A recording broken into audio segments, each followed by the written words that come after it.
Brothers and sisters of the ITF, 2024, now opening up again, and with all the challenges that are confronting us in an increasingly dysfunctional world. And we have to continue with our work in building workplace accountability from the employer, in building safety, in building environmental sustainability, in building supply chains that add value and don't deplete value, that don't take and rob workers' wages, that don't kill workers. These are big challenges. I've been the ITF president since Mexico City, and together with Steve Cotton and the executive board, we've determined to continue to have the ITF right at the centre of the campaign for workers' rights, for human rights, for environmental rights, for employer accountability. And we need all to join together in unity and determination. And we've got some big challenges. It's appalling for all of us to see the devastation in Palestine, the devastation on the Gaza Strip, the devastation even within the West Bank.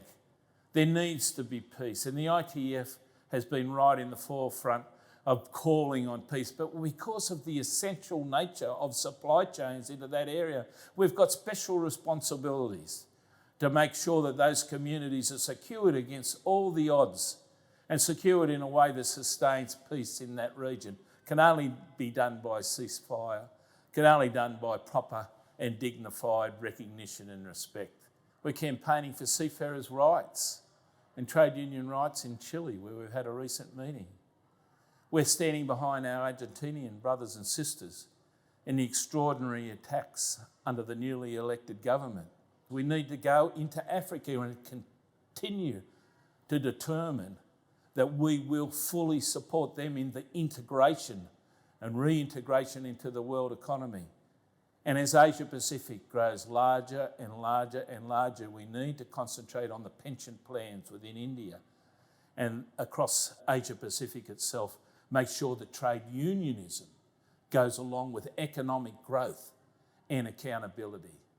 We need to take on the issues of the rebuilding of air and make sure that we're determining that the industry will be rebuilt around the highest standards of employment and not cutting across into the lowest standards of employment that goes along with cheap airlines.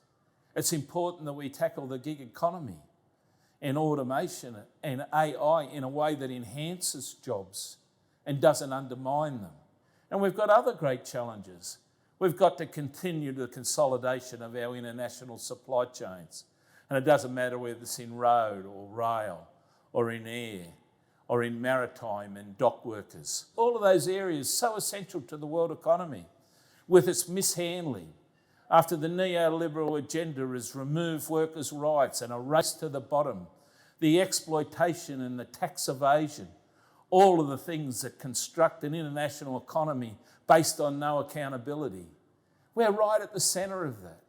We're right at the centre of being able to hold investment accountable to the highest standards of environment, socially responsible employment conditions, and good governance, where these companies that we put our pension funds, what we make our lifetime investment of deferral of wages into building a better workplace and a better community.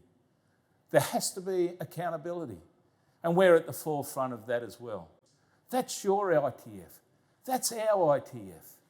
And when we come together in Marrakesh at the end of the year, we'll be laying out a new program. And it's been a long time since we've met, since we've had that democratic energy of working men and women in all of the areas, all the sections, all the regions. I'll be standing again for your support and hope to have your support as president of the ITF so that we can continue the job that we started in Mexico City, continue to build on that construct of fairness and transparency and accountability and social justice and recognition for all people, regardless of gender, regardless of race, regardless of age. It's an exciting time for us. And let's look forward with optimism, unity, determination and courage, because that's what gets us along, that's what has got us here, and that's what will continue to sustain us and the 20 million workers that we represent directly, but the many more millions of workers out there that haven't got a right to be in a trade union and to have the recognition. That's part of our mandate too.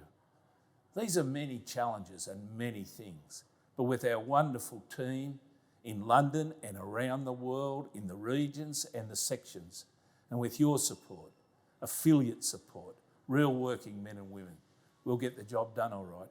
So let's have a 2024 to remember.